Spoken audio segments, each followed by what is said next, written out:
Salam Swastiastu pemirsa Bali TV dimanapun Anda berada, kembali saya Winata menjumpai Anda dalam Talkshow Merah Putih. Kali ini kita mengangkat topik tentang pesta kesenian Bali di kala pandemi. Tahun 2021 pandemi COVID masih melanda kita ya, dan setelah di tahun 2020 sempat ditunda pesta kesenian Bali, tahun ini digelar kembali. Tentu dalam kondisi masih pandemi. Ada perbedaan-perbedaan yang terjadi. Nah, ini perlu kita gali lebih dalam lagi, terutama tentang bagaimana bentuk kesenian ditampilkan dan bagaimana dampaknya ke depan bagi kesenian Bali dan adaptasi seperti apa yang sudah dilakukan. Dan pertanyaan besar kita, apakah ini tidak kemudian menghilangkan taksu dari kesenian Bali ini? Karena ada perubahan yang mendasar dari dulu tampil secara langsung, sekarang secara virtual, menggunakan teknologi dan lain sebagainya. Ini menarik untuk kita ungkap di Talkshow Merah Putih kali ini. Dan kita juga kaitkan coba dengan bagaimana pandemi ini merubah segala hal, termasuk juga dalam berkesenian. Hadir dua orang narasumber yang sudah standby, ada tiga sebenarnya, tapi masih satu dalam perjalanan. Langsung saya perkenalkan, ada Pak Gedinala Antara. Beliau adalah kurator Pesta Kesenian Bali tahun 2021 ini. Kemudian satu lagi ada Bapak Profesor Made Bandem, beliau adalah budayawan dan seniman. Tentu kedua narasumber ini sudah tidak asing lagi bagi para pemirsa. Nah, masing-masing akan memberikan penjelasan-penjelasan, statement-statement berkaitan dengan perubahan-perubahan apa yang terjadi pada PKB tahun ini. Jadi jangan kemana-mana, saya akan kembali setelah yang satu ini. Kita masuk langsung di sesi pertama di Talkshow Merah Putih mengangkat topik PKB di kala pandemi. Saya akan berikan kesempatan Pak Gedinala Antara sebagai kurator, tentu yang sangat intens terlibat dalam persiapan, kemudian memilih kesenian-kesenian yang apa yang menjadi dasar-dasar pertimbangan pemilihan-pemilihan kesenian ditampilkan, termasuk juga mungkin pamerannya, kemudian bagaimana lukisan-lukisannya, termasuk kesenian mungkin yang agak menarik sekarang karena menggunakan konsep virtual, ada digitalisasi dan segala macam apa yang terjadi perdebatan, mungkin pergolakan ketika PKB ini digelar dalam pandemi ini. Silakan Pak Gedi. Sebelum saya menjawab pertanyaan itu, mungkin saya bisa jelaskan lebih awal. Sesungguhnya Pesta Kesenian Bali tahun 2020 itu sudah sempat beberapa kegiatannya terlaksana. Jadi sebelum pandemi itu merebak. Jadi sudah dipersiapkan. Nah, begitu pandemi merebak, karena kita semua gagap ya, terkejut semua dengan pandemi itu. Sehingga pemerintah Provinsi Bali bersepakat dengan para bupati wali kota membatalkan kelanjutannya. Jadi sudah terlaksana sebenarnya. Persiapan-persiapan, ya, persiapan dan beberapa pelaksanaan seperti workshop dan sebagainya sudah jalan.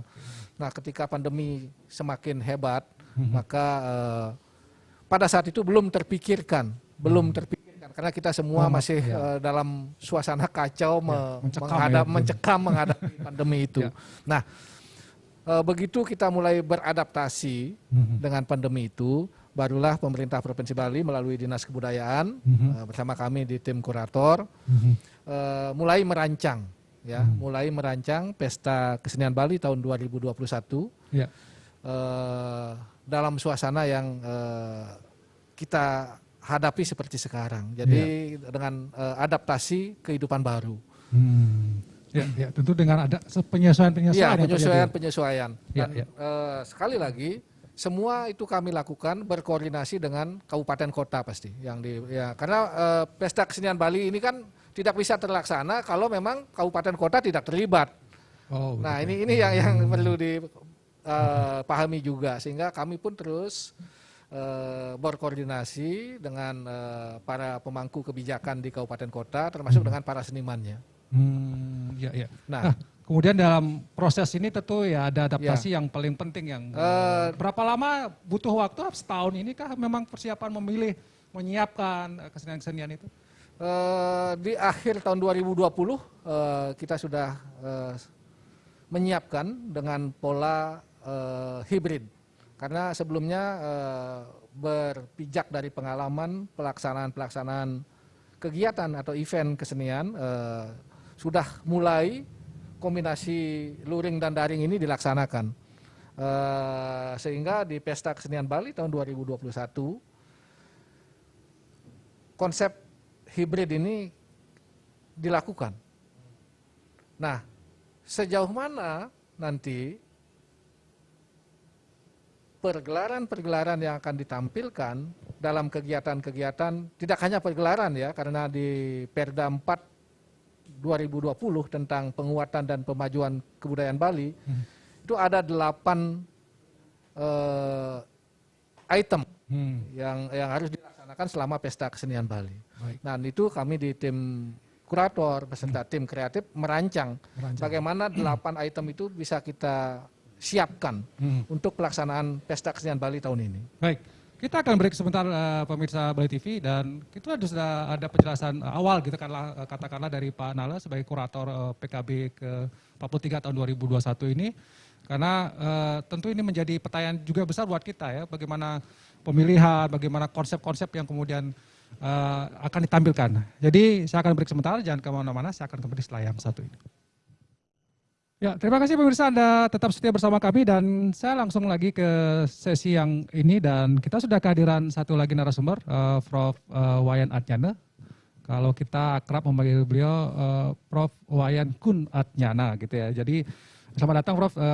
Di tengah kesibukannya, terima kasih sudah berkenan hadir, dan tentu kita akan melanjutkan sedikit lagi dengan Pak Nala dulu ya, tentang bagaimana prosesnya, pemilihannya, ada berapa kesenian yang ditampilkan, dan kemudian adakah kesulitan-kesulitan yang dihadapi ketika persiapan ini. Silakan Pak Di. Baik, ketika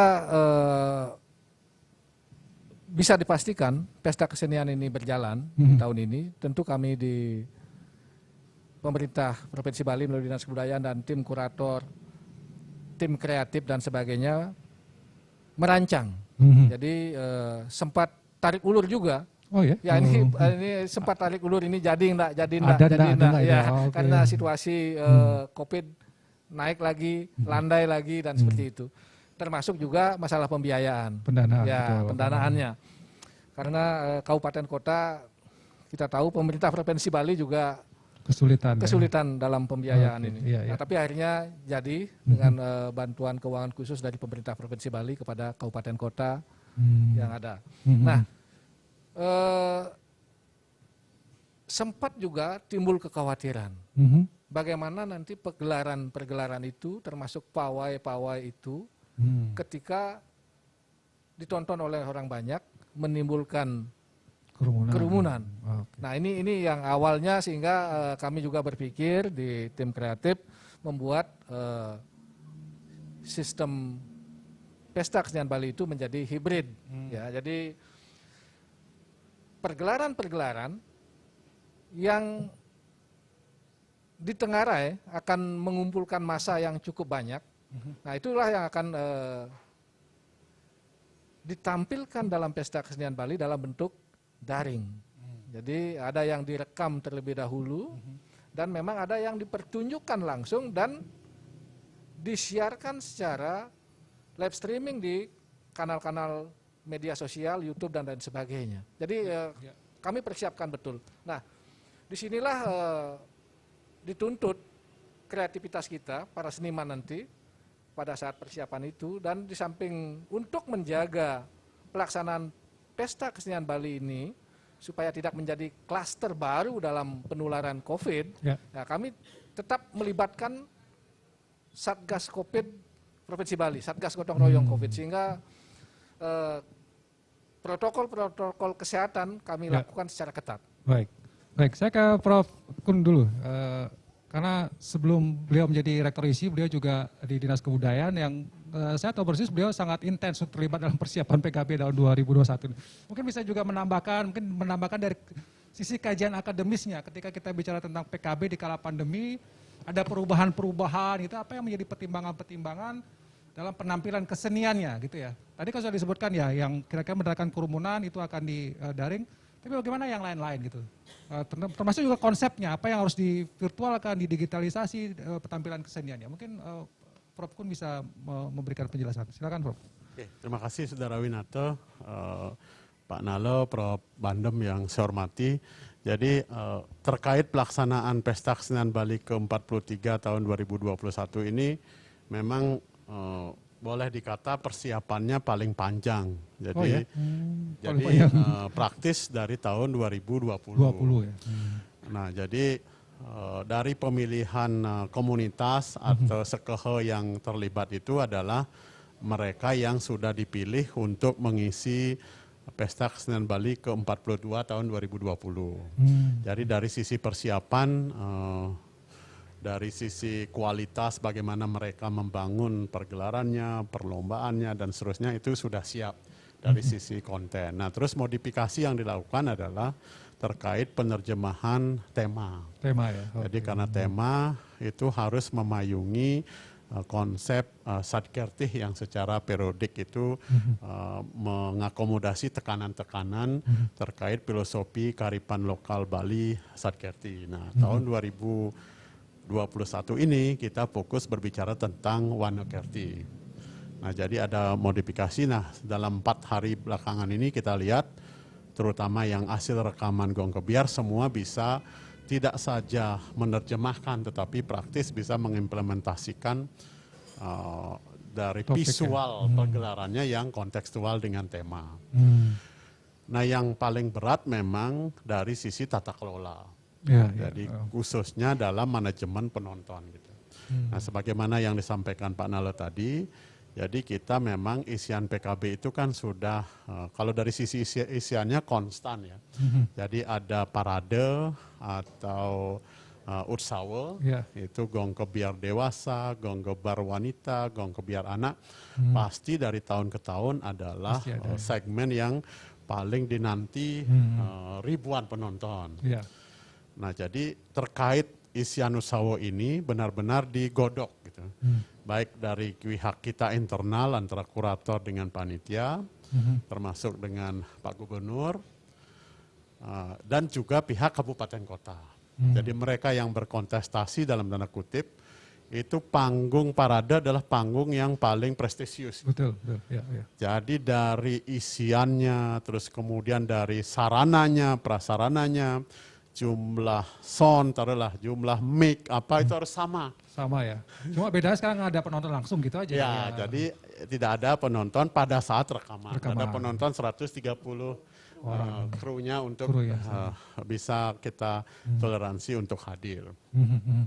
Nah, tetapi semangat dan optimisme yang diapresiasi Bapak Presiden dan juga Pak Gubernur dalam sambutannya betul adanya di masyarakat. Gitu. Jadi betul-betul Pesta Kesenian Bali ke-43 ini menjadi ruang memastikan mereka tetap kreatif. Menjadi ruang pembuktian pemerintah provinsi bisa hadir. Menjadi ruang bahwa kita bisa beradaptasi di tengah pandemi yang masih berlangsung ini. Jadi bisa kreatif dengan tetap mempertahankan pemberlakuan protokol kesehatan secara ketat. Ini adalah tantangan yang sudah kita bisa jawab bersama. Nah, harapannya sampai penutupan Pesta Kesenian Bali ke-43 ini semua berjalan baik dan masyarakat sadar, karena masyarakat pasti juga bertimbang daripada nonton langsung harus melewati sekian tes, harus tes antigen dengan hasil negatif, termasuk menjaga jarak. Nah, kemudian banyak menimbang-nimbang gitu. Jadi lebih baik menontonnya dari rumah. Termasuk mengisi kuesioner untuk kita bisa mengatur flow.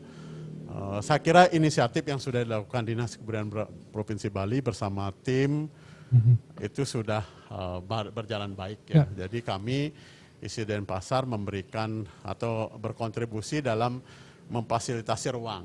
Jadi ada 2 ruang panggung yang setiap harinya diisi, baik itu dalam perlombaan atau pawimba dan juga pergelaran atau rekasedana. Jadi kita fasilitasi sehingga betul bisa menjaga volume penonton yang hadir langsung menonton baik pergelaran maupun lomba tersebut. Baik. Kalau perjalanan selama ini sudah dibuka tanggal 12, sudah berjalan ya Prof ya.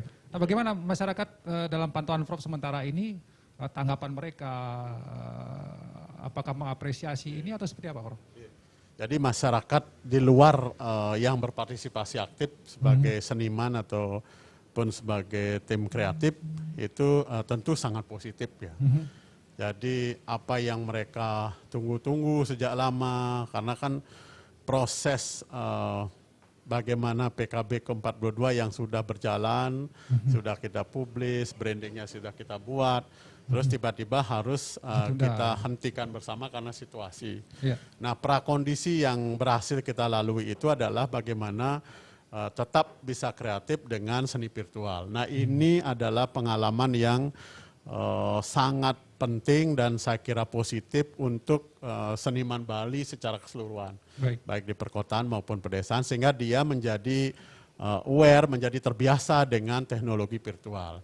Sehingga pada saat rekaman tidak lagi dia atau mereka berpikir bahwa direkam hanya sebatas dokumentasi, tapi betul-betul direkam dalam konteks bagaimana dia eksis.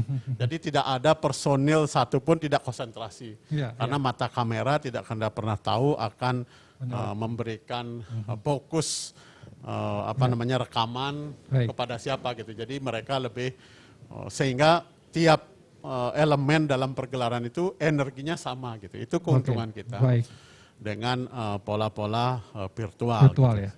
Baik, sementara itu dulu Prof, saya ke Prof Banden.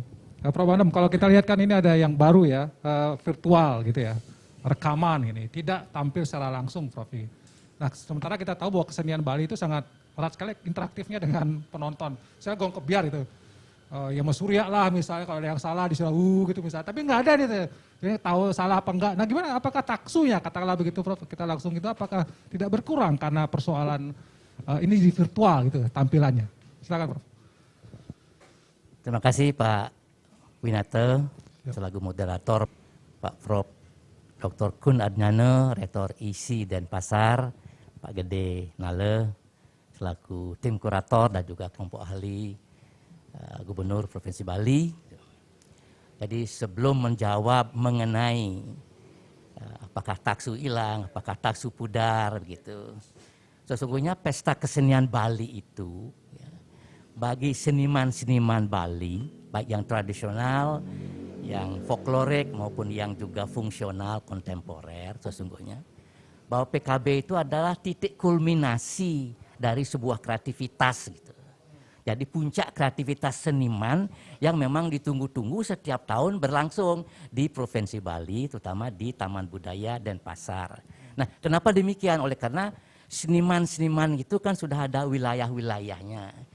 Mereka kan berasal dari desa, dari lingkungan desa adat, ya dari Banjar ya. Jadi setiap tahun di situ mereka sudah ada juga program kegiatan yang dinamakan nganyah gitu. Jadi nganyah pentas untuk kepentingan ide betara, betari, dewa dewi, ini sebagai semacam pendakian spiritual. Ya, mendekatkan diri dengan betara betari, bahkan mendekatkan diri dengan Tuhan yang Maha Kuasa. Jadi harus mereka lakukan itu nganyah. Kalau tidak main gamelan, mereka menari. Gitu. Tidak menari, mereka menyanyi kidung. Kalau tidak, mereka ngelawar, membuat dekorasi. Itu sudah kewajiban bagi seorang seniman, seperti saya misalnya. Setiap ada odalan di desa, di Banjar, usahakan kesempatan untuk nganyah semacam itu. Nah itu yang pertama. Yang kedua, mereka kan ingin juga kemudian berpartisipasi, berperan serta di tingkat kabupaten. Nah, bupati ada hari ulang tahun kabupaten kota, kemudian ada festival Denpasar atau festival lain yang dikemas oleh bupati dan wali kota, dan juga sentra-sentra pariwisata ada di situ. Jadi ada peningkatan kreativitas di sana. Nah, lalu yang ketiga, yang terakhir, puncaknya mereka semuanya mengharapkan supaya dapat pentas di art center, di tempat di dalam PKB itu sendiri, karena ini akhirnya mereka kan berkulminasi kreativitas mereka di art center sebelum nanti mereka bisa pergi ke tingkat nasional, ke Jakarta atau ke Solo, Jogja, bahkan kemudian ke luar negeri. Di situ sungguhnya fungsi pesta kesenian Bali bagi seniman semacam itu. Nah sekarang oleh ada penataan ulang, pengaturan kembali oleh karena ada pandemik seperti ini, tadi sudah dijelaskan oleh Pak Profesor Kun Adnyana sesungguhnya, ya setiap seniman yang pentas pasti dia sungguh serius sesungguhnya gitu Nabi. Nah kehilangan penonton itu ya pada mulanya sih penonton itu perlu sekali apa karena ada hubungan emosional ya antara penonton dengan penari-penari atau aktor-aktornya ketika mereka ingin membangun taksu. Ada yang dikomunikasikan, ada tuntunan spiritual, tuntunan moral yang ingin disampaikan. Jadi pada awalnya mereka sih merasa ya agak kambang sedikit gitu. Dan ini harus dibiasakan. Harus memang dibiasakan. Karena setiap pentas itu mereka harus hafal koreografi yang benar. Teksnya harus dikuasai dengan benar gitu. Nah, kemudian koreografi tidak boleh salah. Nah, kalau ini dilakukan, keterampilan ini dilakukan dan menguasai kemudian cerita misalnya dengan baik ya. Jadi aspek mentalnya, penguasaan daripada cerita itu dengan baik. Nah, kombinasi ini bisa menimbulkan taksu gitu. Nah, semangat tidak adanya penonton itu bisa diatur lewat pemahaman keterampilan yang bagus ya, penguasaan interpretasi lakon yang diberikan, apalagi ini kan lakonnya temanya tadi katakan oleh Pak Prof Kun itu hutan, warna ya. Itu kan hutan. Seniman kan bisa menafsirkan hutan itu apa. Hutan itu kan biotik ya Pak. Ada kehidupan manusia, ada kehidupan binatang, ada kehidupan pohon-pohonan. Ini penting sekali dikuasai untuk menginterpretasikan nanti apa yang mau ditampilkan. Nah, hutan juga ada abiotiknya. Apa itu air, apa bayu, tejo, akasa, itu bagian daripada itu. Nah, kemudian tentu saja ada manusia di situ, ada sosial budaya di situ.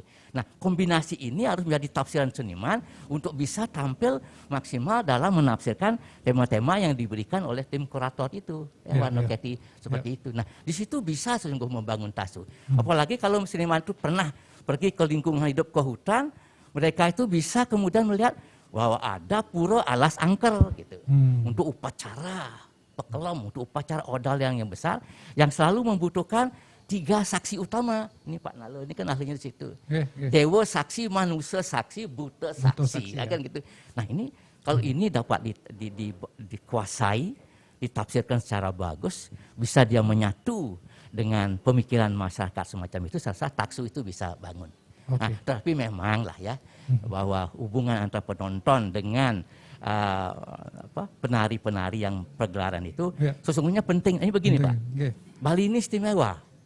Jadi kenapa istimewa? Karena ada pertunjukan-pertunjukan di mana penontonnya terlibat. Joget pingitan, orang ngibing kan gitu. Jadi nonton itu terlibat. Bahkan kalau menonton joget pingitan beberapa tahun yang lalu di PKB itu ikut trans mereka Pak, ikut kerauhan mereka. Ya, betul. Trans dalam arti ekstasi itu taksu sebenarnya Pak.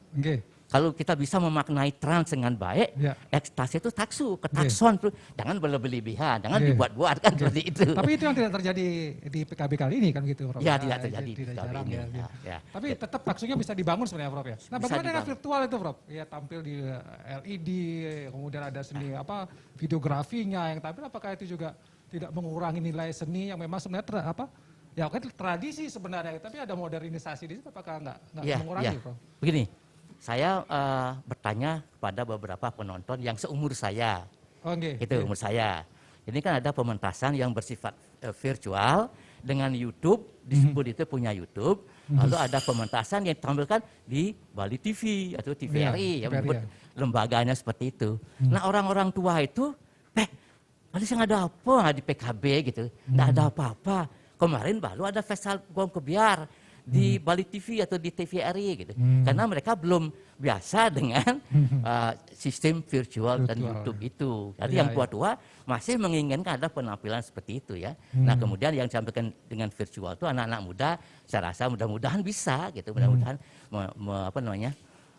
mendapatkan mengunggah itu ya, melihat seperti itu ya. Jadi kekurangan komunikasi itu untuk membangun taksu itu memang bisa diatasi dengan keterampilan seniman, penafsiran seniman, kemampuan menyatu dengan masyarakat supaya taksu. Dan yang paling penting taksu ini kan sanggah taksu. Nah, sebelum dia pentas nak subuh yang mau bakti gimana Pak? Sebelum dia rekaman dia sudah mau bakti pasti gimana? Melakukan itu. Baik. Nah, itu. Jadi jangan dirisaukan tidak ada taksu. Baik, sukses Prof. Sementara itu dulu, nanti kita masih ada beberapa sesi lagi. Saya akan berikan kesempatan mungkin dari kendala-kendala yang dihadapi, terutama dari bagaimana protokol kesehatan dari persiapan dan segala macam. Nanti mungkin Prof. Nalo bisa membantu menjelaskan dan juga Prof. Kun bisa menyampaikan itu.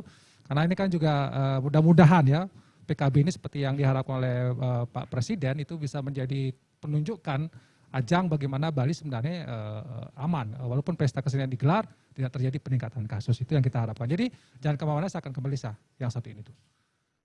Ya, terima kasih pemirsa, Anda tetap setia bersama kami dan saya akan lanjut lagi diskusi kita Talkshow Merah Putih PKB di Kalapan, Pesta Kesenian Bali di Kalapan. Bisa ke Pak Nal, tadi mungkin persiapan-persiapan yang perlu disampaikan juga kepada pemirsa bagaimana menggambarkan supaya ini, walaupun tadi sudah disinggung ya, ada melibatkan Satgas dan ada jaminan apakah mereka sudah divaksinasi semua senimannya atau seperti Pak D? Silakan. Terima kasih Pak Winate. Sebenarnya dalam proses persiapan ini, baik di panitia maupun di seniman atau seke yang akan tampil, sempat terjadi kendala. Karena ketika COVID ini, jadi pandemi ini masih kita hadapi seperti sekarang, ada PKM yang masih tetap berlaku. Jadi seniman atau seke yang ada di desa-desa, itu kan tidak diizinkan untuk menabuh gamelan ataupun melakukan keramaian kan. Nah ini awalnya di sana muncul sedikit hambatan sehingga perlu pihak provinsi berkoordinasi dengan kabupaten kota dan itu sudah dilakukan oleh Dinas Kebudayaan sehingga ada izin khusus mereka dan kebetulan juga pandemi melandai. Jadi mereka bisa memulai latihan, mulai bisa menabuh dengan protokol kesehatan yang ketat yang memang dilakukan oleh masing-masing seke, jadi dengan mencuci tangan, memakai masker dan sebagainya selama mereka berlatih di sekenya masing-masing. Nah, menjelang pelaksanaan perekaman terutama, kami pastikan bahwa semua peserta yang tampil pada saat perekaman dan yang akan tampil nanti pada pergelaran Pesta Kesenian Bali itu semua sudah mendapatkan vaksin, pasti. Sudah divaksinasi ya? Sudah divaksinasi. Dan ketika mereka, para anggota seke atau seniman dan kru pendukungnya tampil saat perekaman, mereka juga dirapid antigen dengan hasil negatif. Pasti itu. Nah itulah yang kami lakukan, kami antisipasi untuk pelaksanaan Pesta Kesenian Bali ini di masa pandemi seperti sekarang ini. Jadi cukup ketat ya Pak ya? Cukup ketat dan apakah ini bisa saya tambahkan lagi? Dan ketika nanti, dan sekarang sudah berlangsung, Pesta Kesenian berlangsung dan berkoordinasi dengan Satgas Gotong Royong. Nah yang kami lakukan sesuai dengan protap dari Satgas itu ya setiap yang hadir di Taman Budaya akan diukur suhunya dan penonton ataupun masyarakat yang ingin menyaksikan langsung pertunjukan di gedung-gedung tertutup yang baik yang ada di isi ya Ksira Namo maupun yang ada di isi itu mereka harus membawa hasil rapid test antigen dengan hasil negatif. Wajib itu ya Pak? Wajib. Wajib ya. Jadi sehingga tidak cukup dengan hanya misalnya dia sudah divaksin 2 kali? Apakah harus rapid test? Dari Satgas itu menetapkan protapnya, jadi standarisasinya seperti itu. Jadi dan Satgas Covid beserta dari Dinas Kesehatan, dari BPBD itu standby 12 jam dari jam 10 pagi sampai jam 10 malam selama pelaksanaan kegiatan ataupun pergelaran Pesta Kesenian Bali ini. Baik, apakah itu tidak menambah biaya Pak Gede selama ini? Nah, inilah resikonya. Ya, jadi biaya habis nanti jadi pemerintah Provinsi Bali itu sudah selalu berkoordinasi karena semua pembiayaan itu kan ya memang sudah konsekuensi katakanlah begitu ya. Jadi mari kita syukuri Pesta Kesenian Bali ini bisa berlangsung, kita sukseskan bersama. Yang mau menonton ke Taman Budaya atau ke isi dan pasar, silakan dengan ketentuan seperti itu. Dan memang kami membuat tagline, Luungan Mebali Uli Jumah, karena setiap kegiatan atau pergelaran itu disiarkan secara live streaming di kanal YouTube Dinas Kebudayaan Provinsi Bali. Baik, sementara itu. Oke, terus ya Prof dulu deh sebelum Prof Kun. Tingkat-tingkat persiapan yang betul-betul bertingkat sesungguhnya. Tadi kan Pak Nalo sudah menyatakan bahwa di dalam kepanitiaan Pesta Kesenian Bali, baik sejak dulu maupun utamanya ketika Pak Kun Adnyano ini menjadi Kepala Dinas Kebudayaan, itu selalu ada tim yang dinamakan tim kurator tadi kan. Jadi tim kurator itu walaupun kabupaten kota sudah menyiapkan seke-seke atau sanggar seni yang akan dipentaskan, ini tim kurator masih memiliki hak untuk menyeleksi gitu, sesuai tidak dengan tema PKB ini. Gitu. Jadi tim kurator punya kewenangan penuh untuk menyeleksi sesungguhnya apa yang diajukan oleh kabupaten kota. Lalu yang kedua itu kan masih ada tim pembina, Pak nggih. Ada tim pembina. Ketika mereka sudah memiliki seke gong kebiar wanita, seke gong kebiar laki-laki, dewasa atau anak-anak. Nah ini tim pembina ini diturunkan lagi oleh Dinas Kebudayaan untuk memberikan pembinaan. Ingat, memberikan pembinaan dari perspektif kualitas maksudnya. Apakah gagasannya sudah menyambung dengan temanya, apakah garapan-garapan koreografinya sudah sesuai dengan panggung di situ yang ada, lalu bentuk dan pakaiannya sudah harmonis apa tidak. Nah ini dibina ketat oleh para pembinanya dengan catatan para pembina itu tidak boleh mempengaruhi gaya style yang ada di kabupaten, gitu. Harus dihidupkan kekhasan Badung apa, kekhasan Kota Gianyar apa, Karangasem apa. Ini dibina oleh mereka. Itu. Nah, sesudah pentas di Pesta Kesenian Bali, apa sekarang virtual, ada juga tim pengamat kan, Wenten Pak. Tim mengamat yang langsung mengamati secara spesifik gitu. Oh ini Arje gitu ya. Jadi diamati lagi, kok lagunya bukan lagu ini, kenapa buku lagunya bukan lagu A, lagu B. Ini ada catatan gitu. Untuk tahun depannya ketika dipilih lagi sudah ada lagu-lagu yang sesuai dengan itu. Ada juga tim-tim yang lain, tim juri untuk lomba. Kan ini kan bagusnya bahwa Pesta Kesenian Bali itu tidak hanya parade, tidak hanya pentas gelar biasa, tapi kan ada perlombaan. Dan anak-anak kita, generasi muda kita, jangan salah. Mereka itu memiliki apa yang dinamakan jengah, Pak. Ya Pak, nggih? Jengah sekali mereka. Competitive pride untuk bertanding, berkompetisi. Dan ini kan peningkatan kualitas sesungguhnya. Prof, pertanyaan saya mungkin, karena kalau kita konteskan dengan pandemi, Prof. Apakah kemudian ketika seniman harus divaksinasi, katakan agak sedikit dipaksa sebenarnya, Prof. Bagaimana kalau Prof sebagai seorang seniman, katakanlah begitu, ini kan jaraknya harus diatur dan segala macam, tidak keberatan sebenarnya, Prof. Ya? Memang ada ya betul. Jadi ada beberapa orang seniman yang keberatan, bukan keberatan, takut sesungguhnya.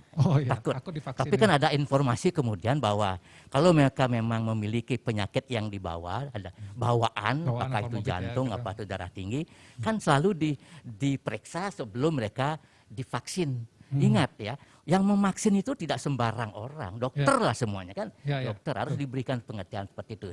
Dan memang banyak, ada yang takut karena dia mengidap sesuatu. Tapi ya ini pandemi kita harus lakukan gitu. Baik.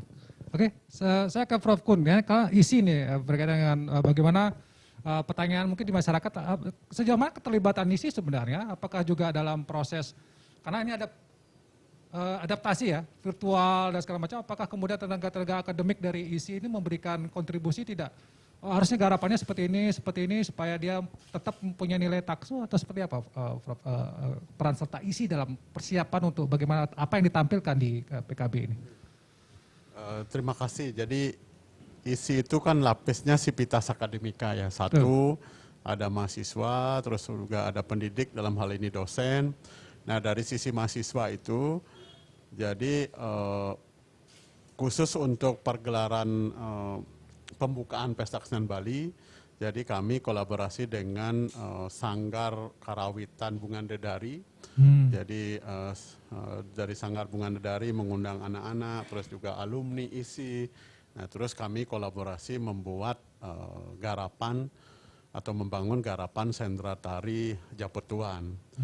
Nah, jadi ini pengalaman juga berangkat dari kita berkolaborasi dalam pemanggungan atau pergelaran di masa pandemi dalam bentuk-bentuk yang lebih kecil. Nah, terus yang di PKB ini memang kolosal, tetapi kita padukan antara yang tampil di panggung dengan yang sudah direkam dan ditayangkan di dalam video LED. Nah, terus kemudian di dalam panggung atau di atas panggung, jadi tiap penari atau penyaji itu wajib memakai monsil. Jadi sebelumnya tahun 2020 kita berkolaborasi dengan konsulat Mumbai. Nah itu masih memakai face shield. Nah ketika face shield ada beberapa riasan itu menjadi kadang kelihatan terang, kadang silau oleh pantulan lampu karena plastik. Plastik ya. Nah, ketika kita sudah bisa akomodasi mouth seal yang hanya menutup bagian hidung dan mulut, itu relatif lebih nampak seperti alamiah, seperti tampil biasa gitu. Nah, terus kemudian yang interaksi antar penari, jadi mengurangi, meminimalisir gerakan-gerakan yang saling saling intimate gitu, saling bergelut dan seterusnya. Jadi konsistensi untuk selalu sadar menjaga jarak dengan komposisi yang diatur sedemikian rupa, dengan dibatasi jumlah yang ada di atas panggung. Nah, secara alamiah dan organis sudah menjadi kesadaran tiap penyaji dan juga koreografer gitu. Nah, termasuk kedisiplinan para penabuh di dalam memainkan gamelan dengan tetap memakai masker. Jadi ini adalah sebuah formula yang saya kira tidak mudah dilakukan, tapi sudah berhasil kita jadikan sebuah pakem bagaimana kita beraktivitas di masa pandemi yang potensi penularannya sebenarnya sangat tinggi gitu. Nah, termasuk karena kita dari kalangan akademis untuk ikut atau partisipasi dalam vaksin 2 kali itu pasti lebih mudah dan lebih cepat. Ya, nah, ini juga tawaran kepada masyarakat seni di Bali bahwa kita bisa menyajikan pergelaran kolosal pun, tetapi tetap dengan pola-pola koreografi, terus kesadaran para penyaji untuk memperhatikan bahwa garapan ini dibangun pada masa pandemi gitu. Jadi atur flow yang tampil di atas panggung, terus berikut di mana beristirahat. Kebetulan Taman Budaya Provinsi Bali memiliki fasilitas kalau di Keselanawa ruang tidak saja di ruang rias tapi di luar itu di lantai 2 lumayan ada tempat yang terbuka untuk seniman bisa menunggu sebelum masuk. Nah, sehingga kita butuh kru stage manager, terus kemudian kru yang mengatur flow-nya itu lebih banyak. Lebih banyak lagi tenaga. Ya, jadi karena juga tidak ya, langsung dari dari ruang rias langsung keluar, tapi agak ada. Dan itu diatur, Prof ya? Diatur. Oh, ada penambahan tenaga, ada penambahan visual. Lagi-lagi penambahan biaya juga berarti ini. Jadi konsekuensi ya, Prof ya. Oke, baik. Nah, jadi itu. Jadi termasuk juga saya kira beberapa sanggar-sanggar yang sudah memang profesional dibangun oleh ya kebanyakan isi dan pasar. Jadi memang mendedikasikan kehidupannya untuk seni. Nah, dia biasanya membangun sanggar secara profesional gitu. Baik. Jadi membuat garapan dengan pola-pola baru di masa pandemi. Nah, saya berkeyakinan bahwa 10 tahun, 15 tahun lagi semua capaian hari ini akan menjadi catatan sejarah dan juga menjadi bagian dari informasi bagaimana seni itu dapat eksis di dalam kondisi ekstrim pandemi apapun gitu. Catatan sejarah ya, bahwa kita betul. pernah berkesenian melakukan PKB. Mudah-mudahan tahun depan sudah hilang ya pandeminya. Betul. Pertanyaan saya, Prof, isi itu kan ada beberapa jurusan, kata ada program studi kalau tidak salah. Apakah mereka dilibatkan juga? Misalkan ada program studi FTV, film dan televisi di sana. Kemudian, apakah mereka dilibatkan juga dalam proses persiapan untuk membuat gambar? Justru situasi pandemi ini menjadikan sekat antar prodi menjadi luntur gitu. Jadi atau bahkan malah hilang di dalam aktivitas berkeseniannya. Untuk membuat tayangan yang bagus tentu kita menggunakan seluruh resource atau SDM yang ada di produksi film televisi. Nah, termasuk untuk mendesain karena sekarang semuanya serba visual. Jadi bagaimana mendesain player, terus membuat teaser dan seterusnya pasti pelibatan teman-teman seni rupa. Termasuk juga desain busana. Jadi sudah biasa teman-teman dari seni pertunjukan, seni tari, terus berkolaborasi dengan teman-teman di desain gitu. Jadi bagaimana membangun harmoni warna dan seterusnya. Jadi praktis pandemi mempercepat kita untuk menjadikan bahwa setiap penciptaan karya seni adalah kerja kolaborasi. Jangankan sekat prodi, jadi tidak ada sekat sama sekali, gender terus apa gitu. Jangankan tentang prodi gitu. Jadi disiplin ilmu juga banyak, sastra apa kan kita terlibat dan melibatkan mereka semua. Terima kasih. Ya, baik. Kita break sebentar, masih ada satu sesi lagi. Saya akan memberikan kesempatan kepada narasumber. Karena mungkin kita juga fokus pada hal lain ya. Ada juga pameran, kalau tidak salah ini mungkin ada perbedaan-perbedaan tidak yang dilaksanakan. Kalau dulu mungkin semua terfokus ketika puncak PKB itu ada di di Art Center. Apakah tahun ini juga ada di tempat-tempat lain yang kira-kira dilakukan untuk kegiatan PKB ini. Jadi jangan kemana-mana, saya akan kembali setelah yang satu ini. Ya, terima kasih pemirsa, Anda tetap setia bersama kami dan saya langsung ke Pak Gede Nalo karena tadi kita kan fokus di keseniannya. Pernah ada beberapa kegiatan, ada lomba juga sudah sempat disinggung, ada juga pameran ini yang mungkin perlu diinformasikan kepada masyarakat juga seperti apa pelaksanaan pameran di PKB yang ke-43 di tahun 2021 itu. Mungkin Pak Gede bisa menjelaskan karena kan kalau pameran juga biasanya ada kerumunan yang nonton gitu ya. Gimana? Terima kasih Pak Winata, pemirsa Bali TV. Jadi ada 8 seperti yang saya sampaikan di awal, salah satunya adalah Kandarupa atau pameran. Jadi pameran Pesta Kesenian Bali yang ke-43 tahun ini ada 2. Jadi ada pameran seni rupa dan pameran kerajinan.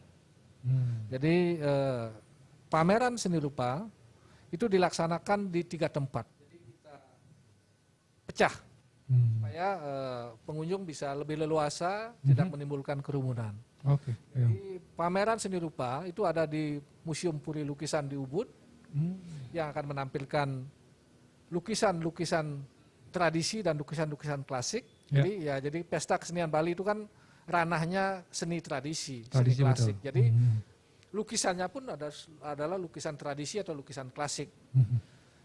Sedang yang kedua ada di Museum Arma Museum juga di Ubud, itu menampilkan lukisan dan patung. Sedangkan yang ketiga di Taman Budaya sendiri di Gedung Kria itu menampilkan seni topeng. Nah itu pameran yang pertama tentang seni rupa. Sedangkan pameran yang kedua itu adalah pameran kerajinan. Jadi ini berkaitan dengan pameran IKM dan UMKM Bali Bangkit itu. Jadi Bali Bangkit yang khusus dalam rangka Pesta Kesenian Bali.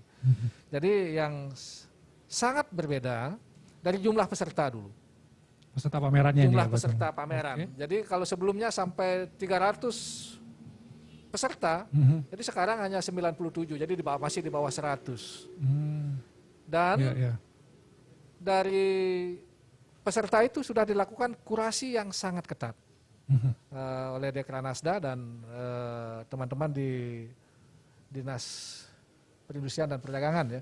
Nah, jadi kurasinya sangat ketat sehingga peserta pameran kerajinan yang tampil pada saat Pesta Kesenian Bali kali ini adalah memang betul-betul perajin, bukan pedagang. Bukan pedagang. Dipastikan itu, sangat pasti bahwa itu bukan pedagang. Tapi perajinnya langsung yang berpameran di sana. Nah, situasi pameran sangat jauh berbeda dengan dari PKB yang normal. PKB yang normal sebelumnya. Kalau dulu kan ya desa-desaan gitu ya. Sistem pembayarannya juga berbeda. Juga disampaikan juga secara daring, di samping memang mereka berpameran langsung di sana. Jadi transaksinya juga bisa daring. Sistem pembayarannya. Ya, sistem pembayarannya. Jadi pakai uang digital juga ya, di sana. Dari pembeli langsung ke perajinnya. Ya, gitu. Nah, situasi stand pameran pun lebih luas, lebih nyaman dan lebih indah, lebih bersih sekarang. Jadi di setting sedemikian rupa sehingga kesannya menjadi sangat jauh berbeda. Jadi saya harapkan juga masyarakat yang mau mengunjungi pameran silahkan datang ke Taman Budaya dengan tetap mengedepankan protokol kesehatan itu. Tapi kalau nonton pameran nggak usah pakai. Kalau pameran tidak pakai rapid antigen. Kecuali masuk ke gedung ya, kecuali nonton masuk ke gedung pertunjukan. Karena gedung pertunjukan itu kan ada di ruang tertutup. Itu wajib ya pakai. Wajib pakai rapid antigen. Tapi kalau yang ke pameran cukup dengan ukur suhu. Kalau pameran cukup termogan. Termogan. Baik. Itu tambahannya ya. Ya. Mungkin saya memberi kesempatan dulu Pak Prof Bandem berkaitan dengan IKM ini, pameran ini. Apakah ini karena relevan tidak juga dalam masa pandemi ini? Betul juga yang apa yang dikatakan oleh Bapak Gede Nalo tadi. Jadi bahwa pada tahun ini yang sangat berbeda itu adalah penampilan dari pameran itu. Di samping 3 tempat tadi yang sudah dikatakan, kebetulan saya selama ini sempat mengunjungi semua pameran, bahkan saya terlibat hampir 4 jam untuk menyaksikan pameran kerajinan tekstil itu. Ya. Yang dulu memang agak terlalu ramai, tapi sekarang sudah ditata ruangannya dengan bagus, adanya air condition, dan lebih mutlak lagi adalah displaynya gitu. Lebih bagus. Jadi ya, ada sentuhan kurator yang betul-betul dikuratorial dengan bagus ya. Pemilihan dari kabupaten dipilih lagi oleh provinsi Dekranasda ini. Maafkan ya, ini sentuhannya Ibu Putri Koster ya, langsung turun di situ sehingga memang display pameran ini sangat bagus, nyaman gitu. Kita bisa berkomunikasi juga dengan yang menunggu pameran, bisa bercerita mereka tentang karya-karya yang ditampilkan, dan pameran tekstil ini melengkapi memiliki keseluruhan aspek tekstil Bali. Mulai dari geringsing ada, tenganan, ada cepuk dari dari Nusa Penida, kain bebali, lalu kemudian berbagai macam songket, dan kelihatan itu gaya-gaya songket dari Jemberana, Kelungkung dan lain-lainnya itu. Jadi ini memang berbeda pada tahun sekarang dan memang ditata lebih serius daripada tahun-tahun sebelumnya. Nah, dengan menyaksikan pameran seperti itu, saya berpikir ke depan ini sesungguhnya PKB itu di samping hanya untuk memberi hiburan sehat ya, menyenangkan penonton, ada leluconnya, ada tarian yang bagus, ada cerita yang menuntun ya, moral story dan sebagainya. Baik. Barangkali pameran semacam ini IKM dan UMKM itu ya adalah bagian daripada industri kreatif sesungguhnya. Jadi di sini ada satu promosi, ada sesuatu ruang di dalam pesta seni ini karena sudah ditata sedemikian baik, saya rasa ini bagian daripada ekonomi kreatif. Karena kan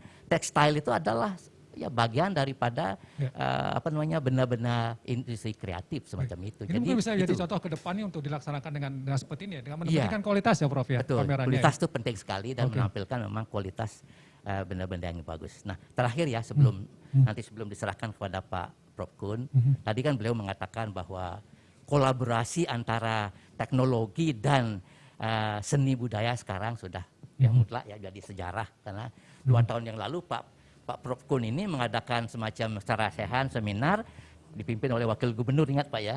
Jadi menata ulang pementasan yang terkait dengan pandemik semacam ini. Nah, itu memang tadi sudah Bapak tanyakan biaya bisa naik. Pada waktu itu kita sudah bahas bahwa ketika menampilkan seni dengan teknologi canggih semacam ini dibutuhkan peralatan. Tidak hanya 1 kamera, 3 kamera, editing yang sangat bagus, sequence yang penting sekali. Bahkan si pemegang kamera itu sama kemampuannya dengan koreografer atau sutradara ya, untuk membuatkan suatu penampilan yang sangat bagus. Oke, kita sudah berhasil pada tahun ini ya.